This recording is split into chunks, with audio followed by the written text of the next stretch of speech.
Welcome to the Check-In, a show where a couple of friends hang out on their lunch break and talk about the experience of living in ascendant fascism. It did my heart so good to see my friend Danielle back in her regular environment, surrounded by her things, surrounded by things that make her feel good. Danielle, all I can say, welcome back to stateside. It's great here. Things are awesome. Nothing happened while you were gone that is at all troubling or worrisome. How are you? What's it like to jump back into the deep end of the pool? Yeah, so thank you so much for welcoming me back. I was so glad that while I was gone, we were able to do our show and connect. I will tell you that so folks know that when I am traveling, I never say where I am while I'm there. And that is for like safety and security and just, I shouldn't need to essentially. It's for safety and security reasons. But I was in Europe and and just kind of taking a break and trying to work and do a holiday at the same time and watching America Jared from across the pond was like bananas. Like I don't even know how like it's one thing to be in it and you're just like we always talk about this. We always compare it to being inside of abuse and you don't know what healthy looks like until you pull yourself out of that abuse and then all of a sudden you're just like wait a minute. The way in which I have had to temper myself, shrink myself in order to stay safe um is not normal, right? It is not normal behavior. It's trauma response to abuse. And so being in Europe for a bit like allowed me one my nervous system to take a bit of a reprieve, to have a break. I really felt like the kind of sensation take over me of like relaxation, and it is not to say that you can travel anywhere and anywhere else is perfect, but it is definite to say that we are living inside of consistent, nonstop trauma every single day.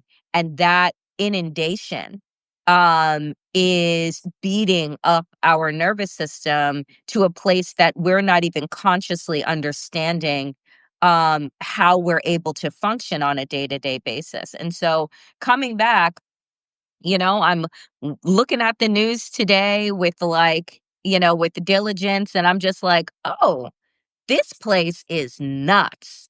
Like it is nuts, and and the escalation, and the speed is just like breathtaking. So that's kind of how I am. I'm taking it moment by moment. Yeah, and again, I'm glad that you were able to offer the perspective of that. And again, I think we both got like a different brand of it, you know. And I keep thinking since our conversation over the past couple of weeks, and also like in the same sort of line as what you're talking about, I've been in my fair share of like abusive, unhealthy situations, Yeah. and in the middle of them, there's something that happens. Like we were talking before we started this live stream, we were talking about the fact that the president of the United States of America talked to one of the worst dictators in the world, and then instantly was like, "Oh, I'm going to take over the electoral system." Hmm. That's what's going to happen, right? Like, just it's going to be, posted, and that's how it is. And suddenly we're going to watch another threat to democracy. And I started thinking about sort of the normalization of those experiences, right? And if you have been in a home that has these things, you've been around people who, aren't necessarily doing very well, or maybe, they're not in a process of healing or recovering, like, there is a sort of gravitational pull that happens with this where people can say things that don't make any sense, right? That are just absolutely fucking wild and dangerous and also threatening. And you can get, if you're not careful, you can get pulled into this sort of fantasy is the word that is coming to mind, but it doesn't have exactly the right context. It turns into a cycle where you're like, I mean, obviously it's Wednesday. and they're not feeling good. So now we're going to do this thing. And I guess I have to make it through to Thursday. Right? Right. Or, Yep. oh, it's Thursday, I have to make it to Friday. It's a survival thing that happens, and what ends up occurring is I think in your individual mind, if you're not stepping outside of it, or if Mhm. you're not, like, trying to put it into these cycles, you're just like, I don't know what else to do. Fine, let's make it to Thursday. That's fine. We'll just make it to Thursday, and then we'll figure it out. And eventually, you have to make a decision, which is, do I wanna play a role in this anymore?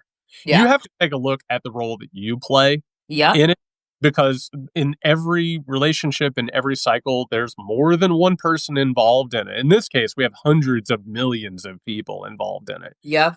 And you have to make a decision of, am I going to play a role in this, or am I going to play my usual role in this?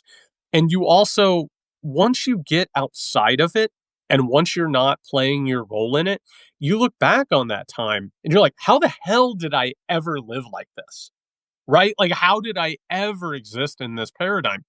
And I think that's a pretty regular feeling for people, is to get a little bit of distance from something and then reconsider exactly what that thing was and what role you played in it, what role others played in it. And eventually, over time, it really creates a solid example of, I don't want this.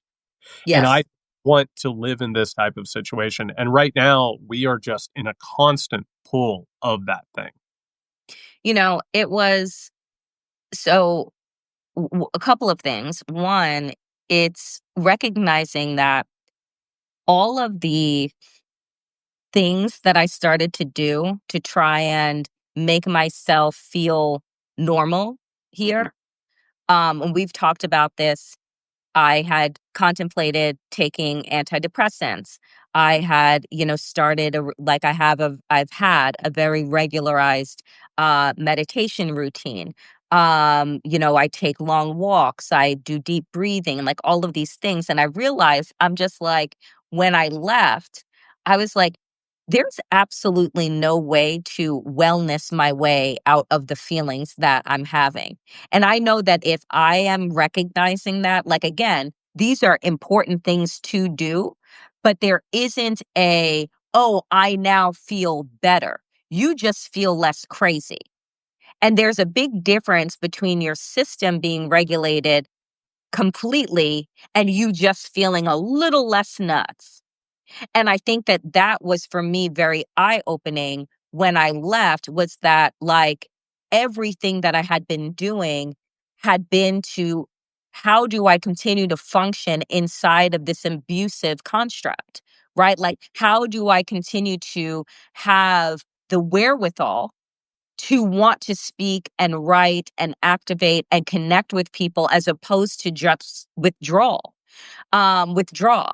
And so I think that what's really important for us to understand, for those particularly that don't have the privilege and the ability to leave and take respites when you can, is that don't beat yourself up for saying, like, well, I'm trying all of these things and I'm doing all of these things and like nothing seems to be working. It's like you're trying to function normal in an experience that is wildly abnormal. And you're trying to do everything that you can, that you have been told, to help you regulate your system in at a time when nothing seems, there is no ebb and flow. It's just constant water hose filled with acid spraying at you at full force, right? So I think that that to me was something that's really important, is that I kept beating myself up like, well, you know what? I got to meditate more, Jared. I got to walk more. You know what? I got to try a better deep breathing technique. I got to change from my magnesium that I take to relax my body at night to now I got to try like this. Like, it kept being on me to find the new thing to do that would help me, like, dodge all of these bullets that, proverbial bullets that are coming at us, and realizing that no, like, you're trying to use really important mechanisms and systems of wellness at a time that is so deeply unwell that all you can be satisfied with is like just feeling a little less crazy. Yeah, and I feel like after these weeks of conversations, I feel like we keep drilling down into like the deeper essence of what we're talking about, because we're not just talking about politics. We're not just talking about an erosion of culture and a toxifying of culture. We're talking about where that all springs from, which is how to live. And the problem is that we have gotten to the point where so many people don't know how to live, and a culture doesn't know how to live, and a world doesn't know how to live, that the natural consequences are springing up. And it Mm. makes me think of two things. One, I had a friend visit over the weekend, which was so nice to like have this connection, have these discussions, have these things, have a respite, right? Like to have like someone that I trusted and someone that I care about come and visit and be like, oh, I can kind of put this stuff over here for a minute and get nourished and replenished. And at the same time, I think that is those are the types of things that we do need. We need connection. Yes. We need to feel like we're not alone in this world. But also we have to be very careful, because all of us, and it comes down to this: the human brain is absolutely incredible. The fact that we're walking around with this thing and it has evolved and it's done the things that it's done and it's adapted the way that it is like one of the biggest miracles in all of existence. Guess what? The adaptations and the coping mechanisms and the survival structures, those also like they help us survive, and they help us to grow, Yes. Yep. change the world. But there's so much to it that can also very quickly trip over into something else, which is a compartmentalization. You have a person visiting, oh, I'm now living in this reality, and this reality is over here, right? And it's happening over here. Like you can check in on it, like you can look at the news or whatever, or you can choose not to in order to take care of yourself. But it doesn't make this over here go away. Right? It doesn't mean that like when that friend leaves, that then all of a sudden where you were is going to be the container that you live in. Right. You still have to deal with this. You still have to live within this. You just have to figure out how to balance these things. And the second part of this, and this is I always love doing these because I feel like safe to talk to you, and also I feel like we have a group of people who tune into this who are kind, and I think they're here for the right reasons. So this is where, I can cop to my own things. And I don't know if you can relate to this. My major problem is I understand all of this.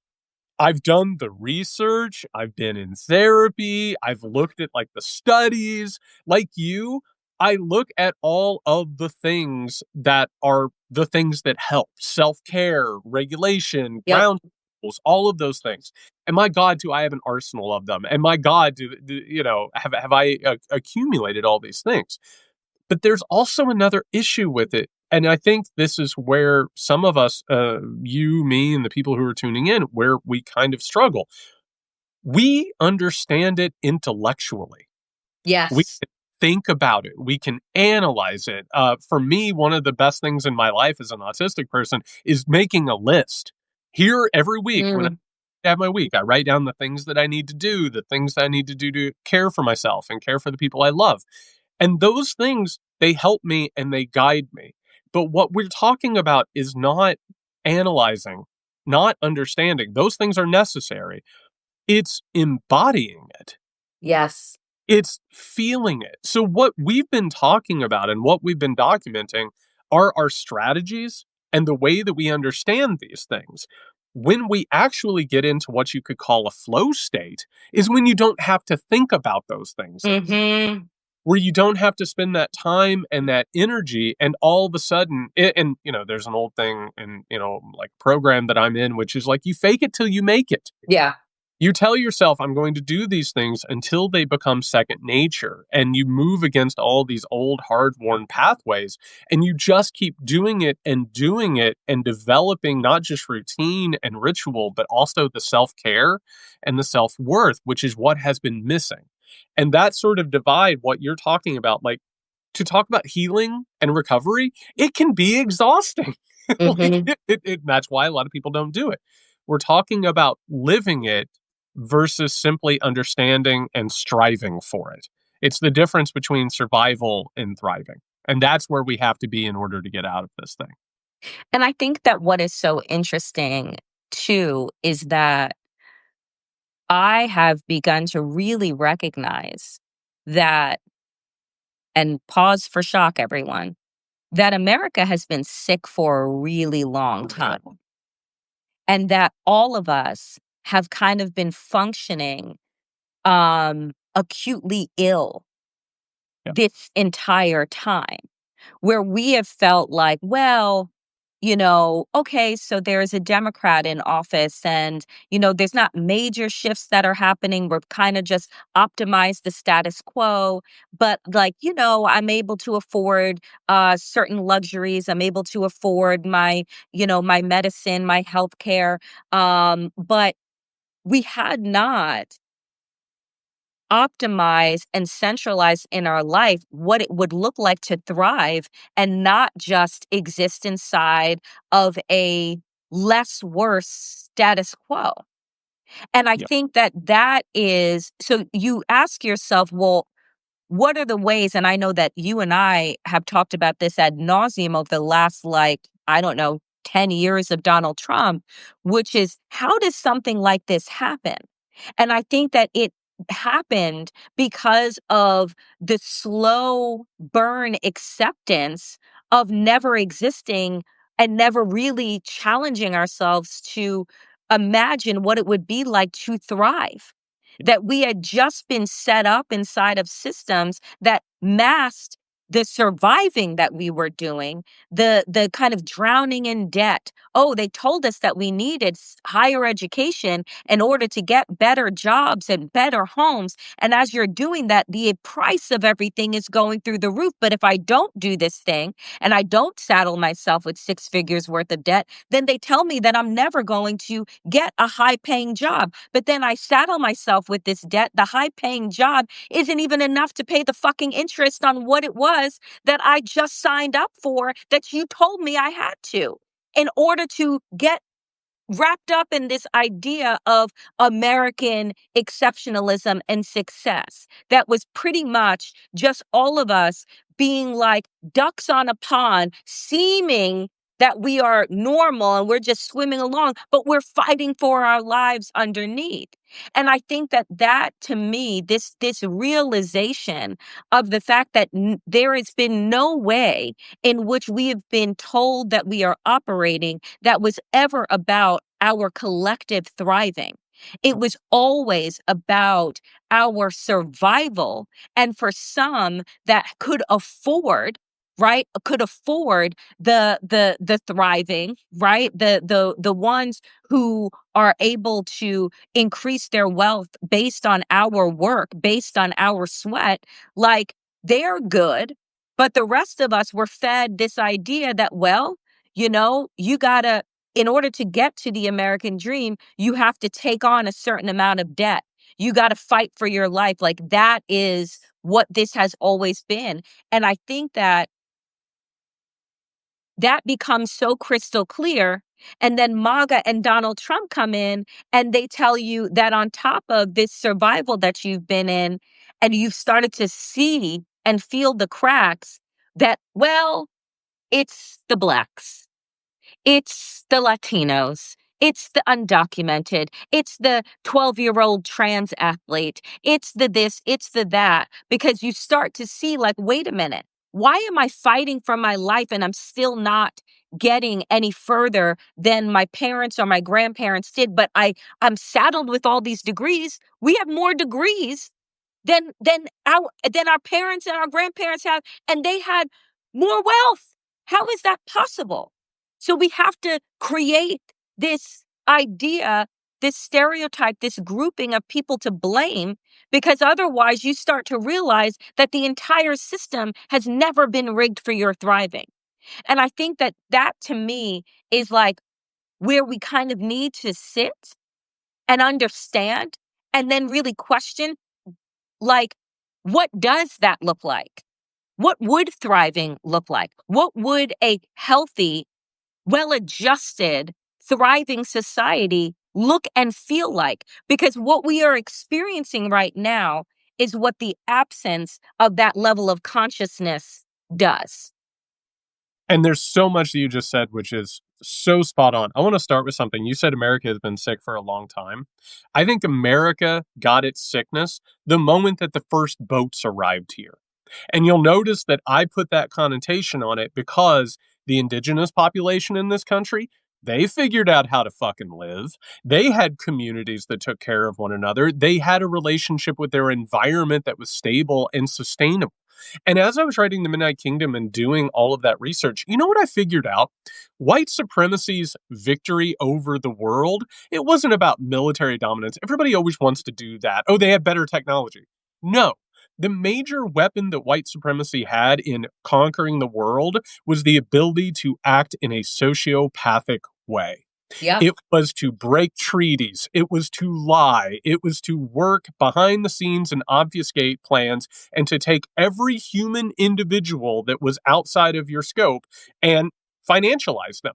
Either use them for labor, including slavery, or to go ahead and eradicate people. What actually occurred was that the roots of capitalism was based on making the worst out of people Yep. instead of wanting something sustainable, something that actually worked. And that's not to fetishize people of color or indigenous people. They're regular people, right? It doesn't mean that they're magical or that they're perfect. They have all of these different things going. But the reason that they were attacked is because their systems were about sustainability. Yep. Their systems were about honor and community and working together. And so that's why capitalism was able to take hold. And eventually, what happens, Danielle, these people who want us to believe that this whole thing started in the summer of 2015 when Donald Trump came down an escalator. No, it didn't. This has been brimming under the surface for forever. And you're exactly right. I grew up, I tell this story often. I graduated from graduate school in August 2008, right before the economy crashed. Correct. Yep. Did everything that I was supposed to do. The people that I care about who did the exact same things, we woke up and the world didn't work the way that it was promised to work for us. And that wasn't a mistake, Danielle. It was always growing and changing and moving towards this hoarding of resources by a group of people who have done the same thing to us that they did to indigenous people, that they did to black people, that they did to people around the world, because they didn't actually care about anything except for their own hoarding of resources. They didn't have a forward plan. They didn't have an idea for sustainability. That's why the environment is burning up and they don't have any plan for it except for to make it worse and to profit off of it. Yep. That's why you get in a room and instead of talking about stopping climate change, you talk about how to profit off of climate change. Yep. You don't want to have a long term conversation because capitalism, which is based on white patriarchal supremacy and this long history of what we're talking about, it can only move towards more and more sociopathic solutions. And Mm-hmm. solutions always head in one direction. The difference is that a lot of us are waking up in the same way that we wake up from a dysfunctional environment one day and we're like, we don't want to do this anymore. Yep. And what's more, I've already seen where this goes. I've experienced it. Anybody who lived through the war on terror, everybody who lived through the financial collapse, everybody who has lived through these cycles before, eventually you have a choice, which is to say, oh my God, I think I've been lied to for a while now. I think I've played a role in a system and a cycle that isn't healthy. And then you have a choice to make. And that choice is hard, but it is backed up by the same history that's being whitewashed and destroyed now. It's backed up by the same figures and empirical data that is being, absolutely wiped out. These things are very obvious, and it takes work to get there and it takes work to emerge out of it. But it is a sickness that has always been there constantly. And I keep wondering, one of my shows that I ended right at the end of last year was Woke as Fuck. And the reason why I'd started that show and used that title, which was like very in your face, is because the cure for me, right? The cure to all of the deception, the lies, the systemic, forced survival has been consciousness, has been education, has been saying that, you know what? We have so much to unlearn and so much to question. And that what is happening right now, and I want people to understand that while it is devastating, because it is, and it is traumatizing, is that we have to understand it didn't come from nowhere. And that the more conscious that we become, the more questions that we ask ourselves about why this has been acceptable to begin with. That why, if we just got a little bit more ahead of our neighbors instead of thinking collectively as community, like why that was enough, right? Like why we fell for the rope-a-dope of materialism that capitalism breeds, that tells you that if you have all of these things, this stuff, that then you're going to be better than the person next door or down the street, which should be your ultimate goal. And that is why they came through with their conquering empire mentality to take and wipe out indigenous communities and to enslave populations in order to build their machine. Because the inherent wisdom that came from these communities was about community, was Yeah. about the wellness and the lifting up of all peoples, and not about the satisfactory that they started to feed us, that if I do well, that is enough. And now we are living, right, the downfall of that, like sociopathic behavior. Because that's what it is. This is collective sociopathy, where you can honestly think that it is okay that in a world in a country that they tell you is the wealthiest and wealthiest of the countries, that there is anybody that goes houseless and anybody that goes hungry here. And that we have then internalized that because those people are houseless and because those people are hungry, that that is somehow a function or a dysfunction of themselves and not the society that has allowed them to fall through the cracks, and not only allowed them to fall through the cracks, but forced them into the cracks and stuck them there. So it's like what we've allowed ourselves to feel as acceptable, right? Had be always been about the erosion of our own morality, right? Because if we truly cared and had deep empathy, then there should never be a school in this country that had a debt running for children in order for them to have lunch, right? Like that is obscene. But we said, well, that's a function of their failed parenting, right? Of their failed parent. Oh, that's just the misfortune of their line of birth. And I'm just thinking about all the ways that we have allowed for this moral erosion to happen, and then collectively think that it's okay. And just because everyone is doing it doesn't make it fucking normal, doesn't make it okay. And so now that we see, right, this magnified with MAGA's mentality, right, of just pure and unabashed depravity, right, where every hood is off, where every mask has slipped, you see that this has been the natural progression of things. It's the natural progression. We were always going to end up here because of what we've been slowly allowing ourselves to accept. And that's what makes me like, whoa, what have we done? That's exactly right. And, it is. I think there's this story that gets told. And by the way, JD Vance would not be vice president of the United States of America if this story wasn't necessary, which is the idea that we're just dealing with a group of people that are very poor and very stupid. And they have just been absolutely taken advantage of. They're the problem. If we can just figure out a way to get past them, everyone will be fine.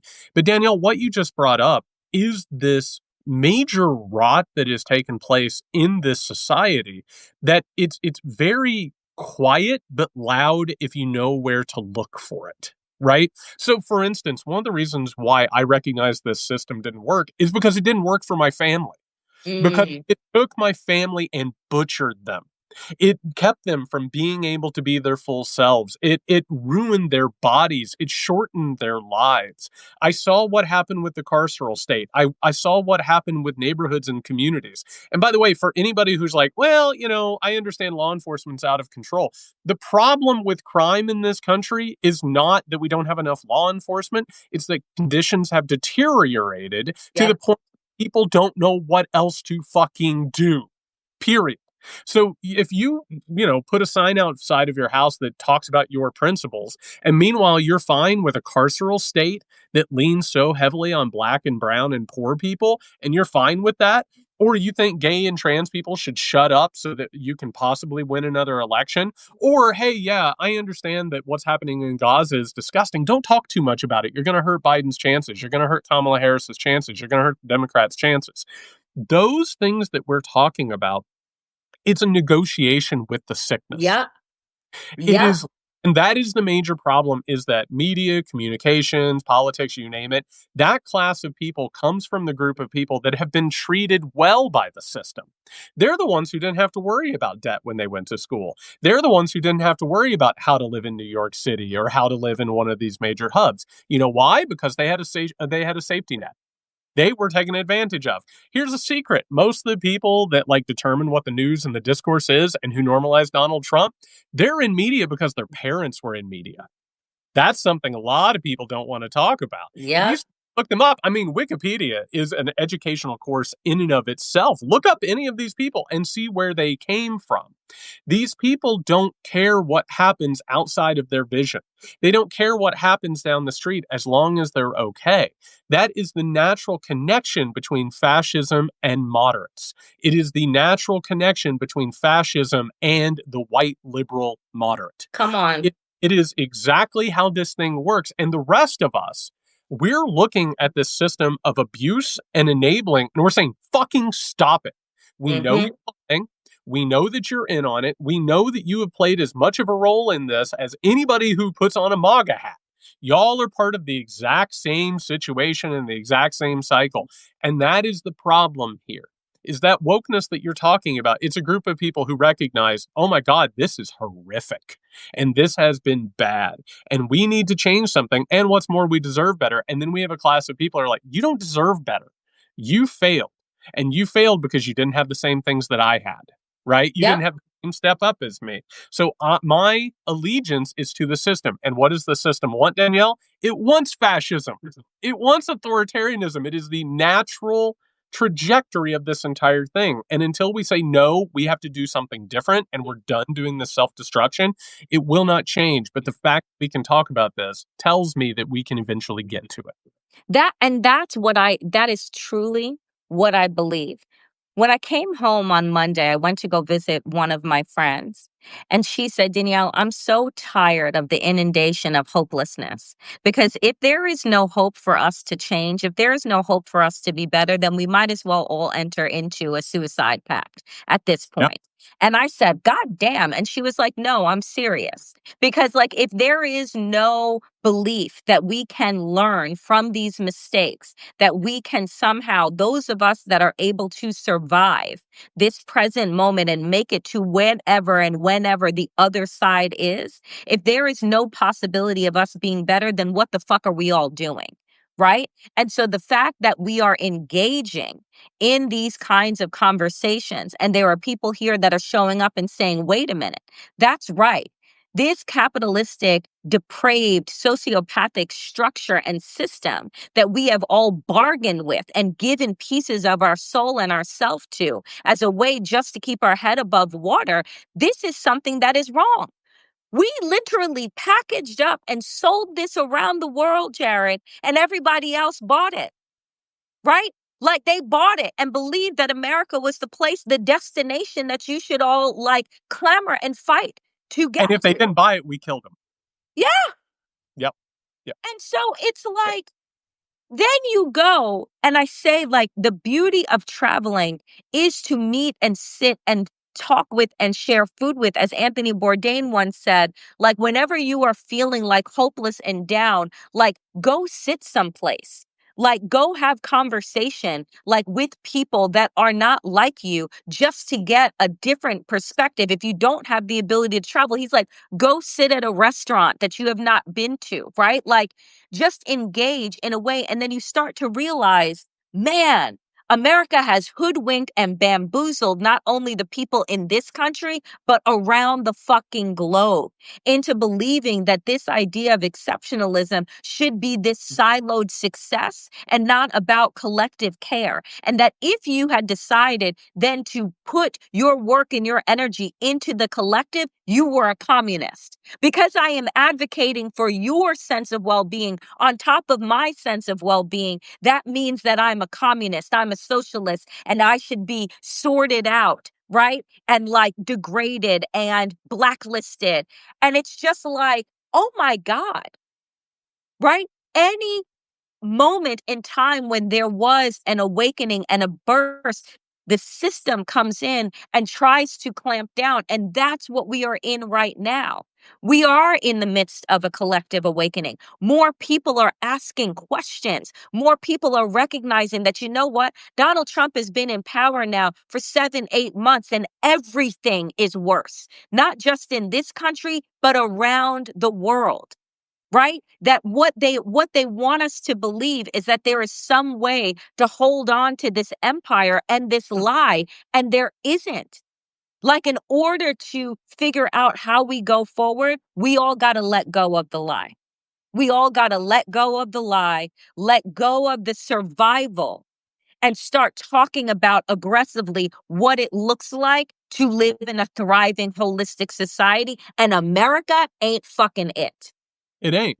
And what you're talking about is like the moment where all of a sudden you can't even deny the symptoms that are there anymore.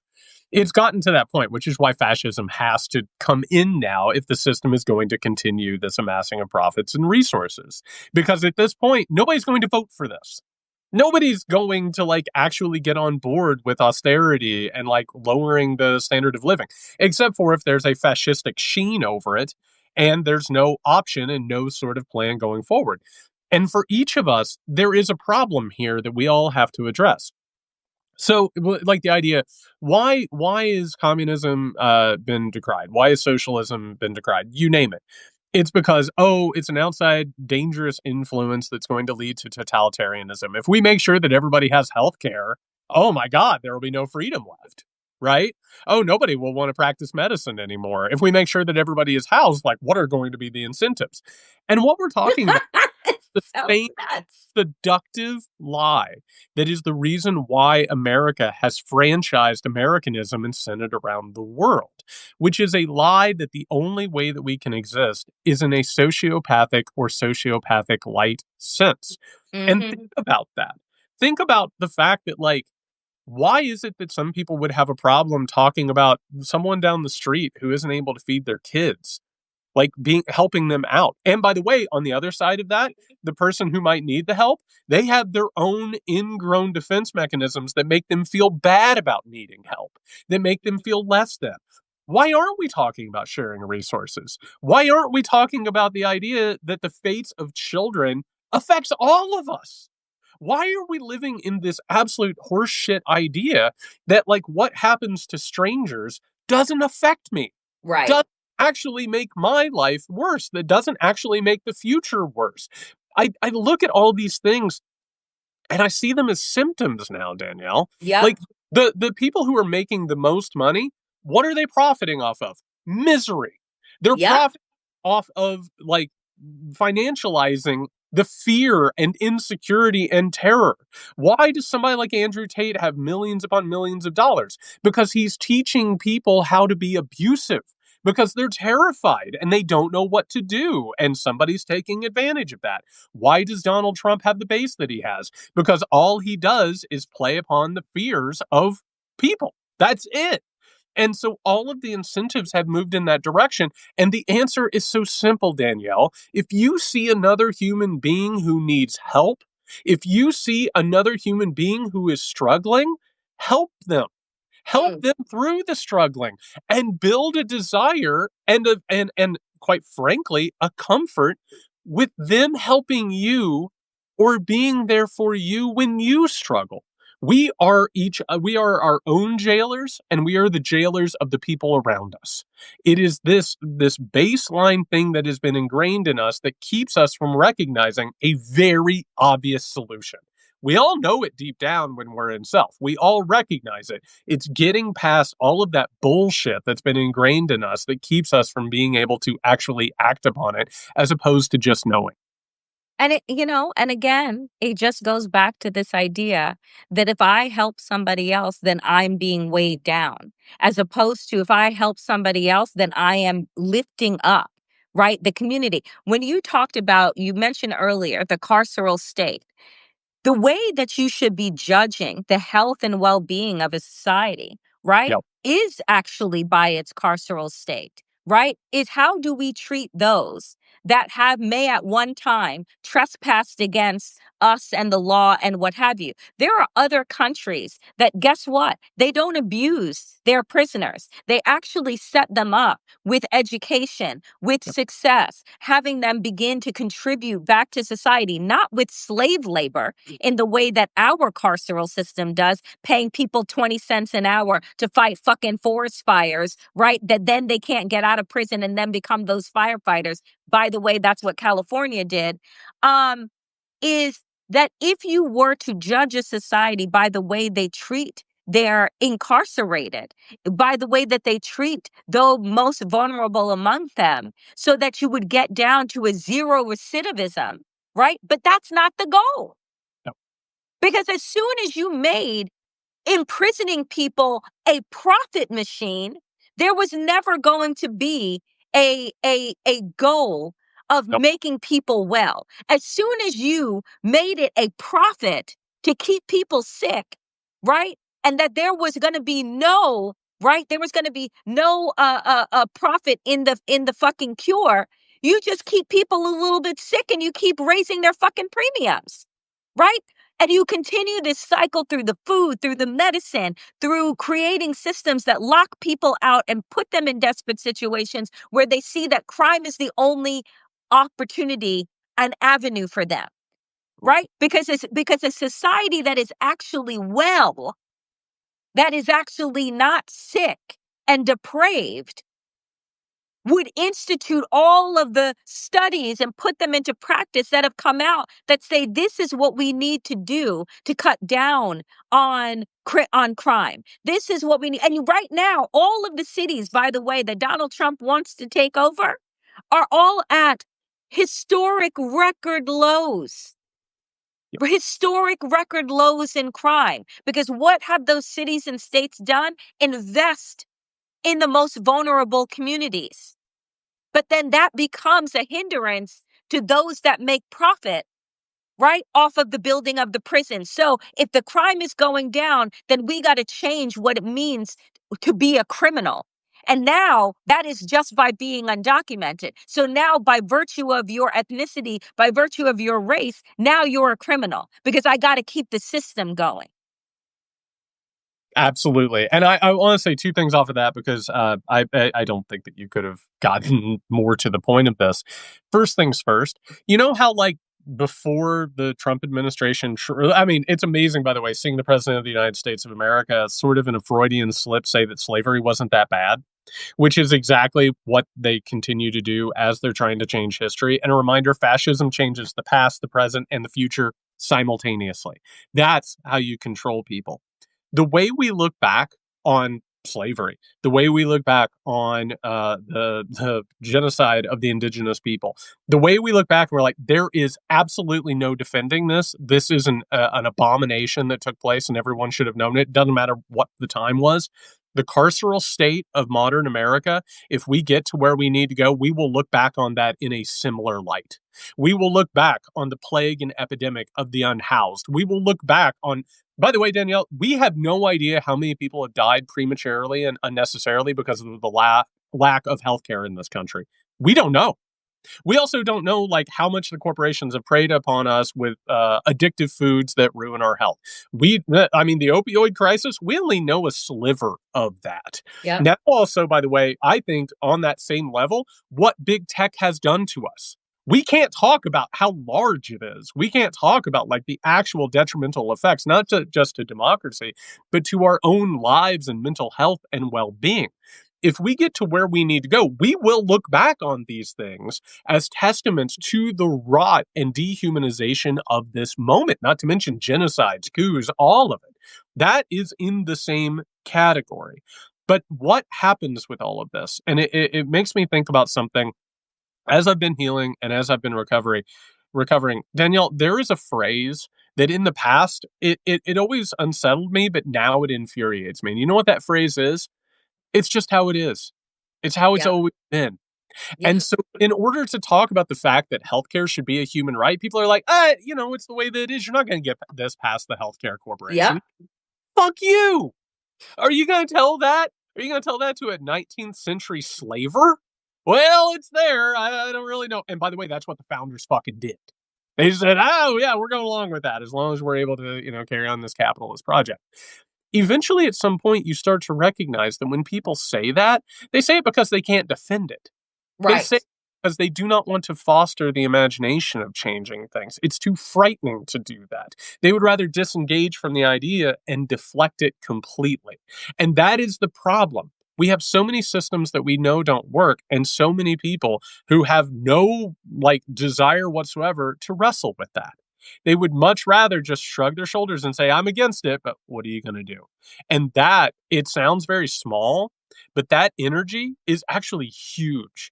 And that's the reason why we can't make progress, is because it's not just the people who are wearing the MAGA hats. It's the people who say, what are you going to do? It's how it's always been.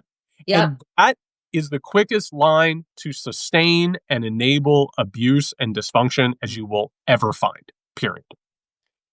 I want to take a really simplistic example of what everything that you just laid out. When I was in Europe, I went to the grocery store, right, to go and get food.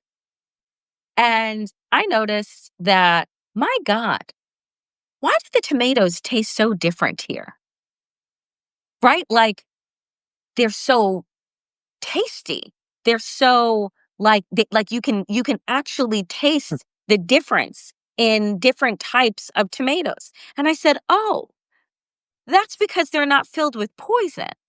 That's because there isn't an industry that has been profiting off of killing people, right? Off of zapping out the nutrients and things in order to mass manufacture them and then tell you, right? That this is the only way to be. And that if you actually want to be healthy, Jared, it's not about making all food healthy. It's about you buying into the bullshit of organic food so that what you're paying for, right, is their ability to poison the masses. But you can have the luxury of paying $10 for a bunch of fucking tomatoes than Freedom. you would pay for $5 of the ones that are going to poison you. Exactly. And I said, and you know where that doesn't happen? Everywhere else other than America. Because their legislators have passed policies that ensure that the same companies that do business in their countries don't poison their people.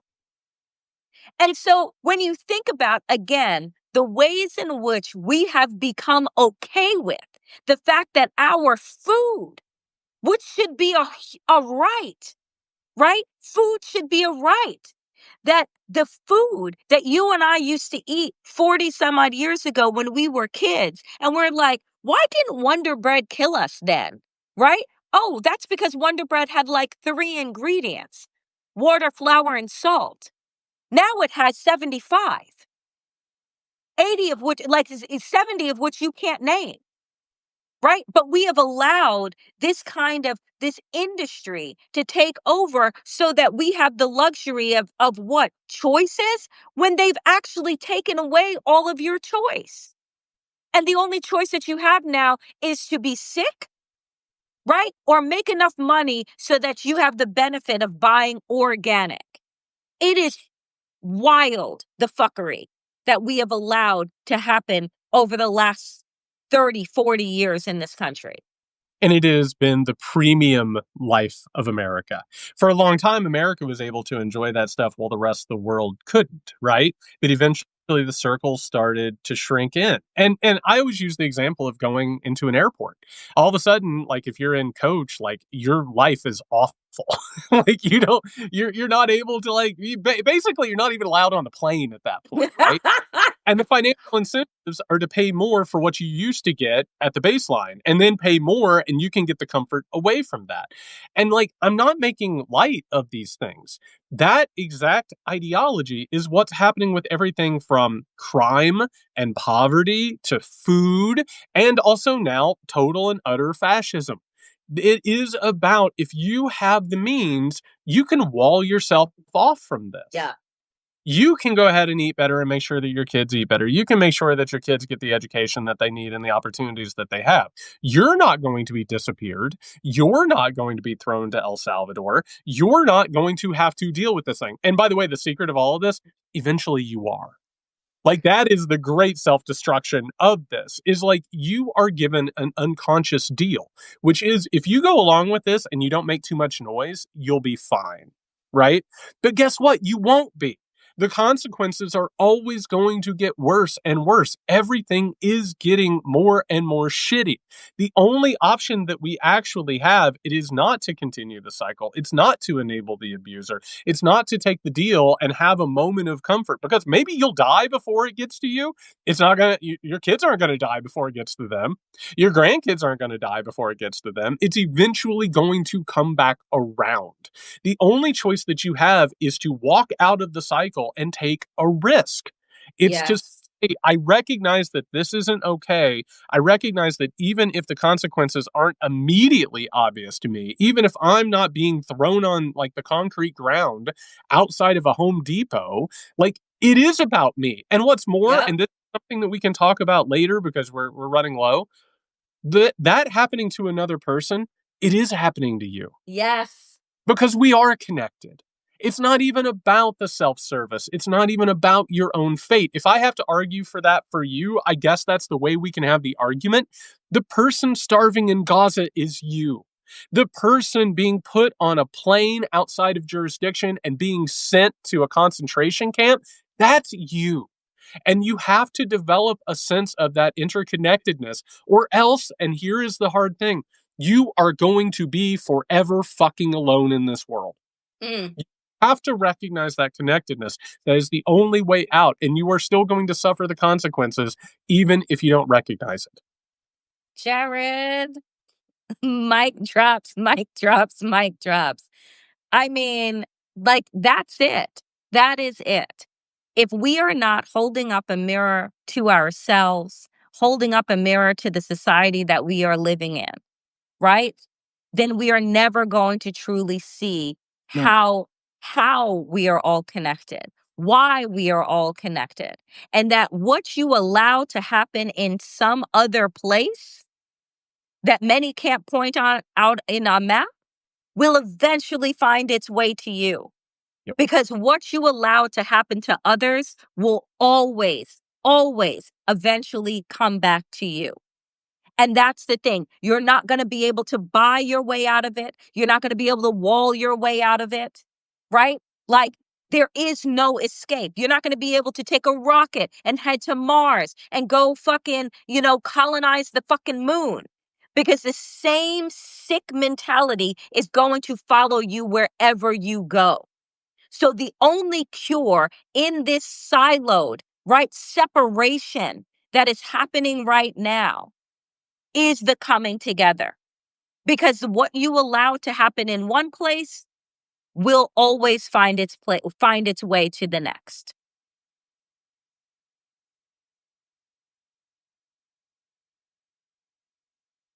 Did we lose Jared?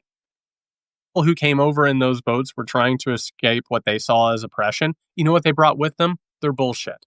Their paranoia, their self-serving, their righteousness, their fears, all of it. It came together. There's a reason why the story of the founding of America, it still has the same conspiracy theories, same brutalization, same self-serving, same, selfishness. It's because you know what? Elon Musk is not going to Mars.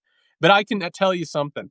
If somehow or another he gets to Mars, the same shit that he has and the people around him, it will go to fucking Mars. There's nowhere to run from this. There's no way, because it comes with you. And the only way that you can deal with it is if you personally heal and you find connections with others and you find actual help. That's it. Uh-huh. I mean, that's it. That is it.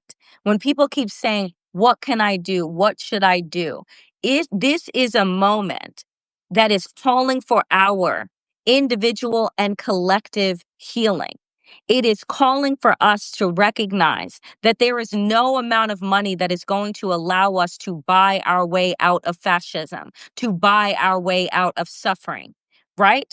That we fell in so many ways for the different deals that we were trying to make with the devil, that is capitalism, to better our lives. And now we are here and in debt, right? And struggling to have even a quarter of what it is that our parents and our grandparents had. Like, this is not the future that they fought for. And we have to recognize that. And so, and then say to our that it isn't just about my survival. It is about our collective thriving, right? And that we don't have to accept and just lay back and say, as you said, well, Jared, it just is what it is, right? No, it is what it is until you decide it isn't. That's exactly right. My friend Daniel Moody, it's been an absolute pleasure as always. Thank you for everyone tuning in. I can't wait to do this next week. I cannot wait. I am so in awe always of you and these conversations and the people that show up for them. I just appreciate you so immensely, my friend, and for all of the people that are watching and talking in the comment section and awakening alongside with us. Really appreciate it. I couldn't appreciate you more. And, it is with a little bit of bittersweetness. I feel a lot better about the United States with you back in it. So we will talk next week. Thank you, everybody. Be safe.